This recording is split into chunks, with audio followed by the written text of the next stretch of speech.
జనులకు దీవెనగా మార్చావని, జగతిలో సాక్షిగా ఉంచావని, ఉత్సాహగానమునే పాడనా, ఉత్సాహగానమునే పాడనా.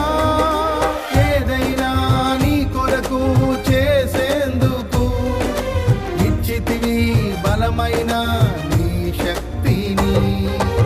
ఏదైనా నీ కొరకు చేసేందుకు ఇచ్చితివి బలమైన నీ శక్తిని.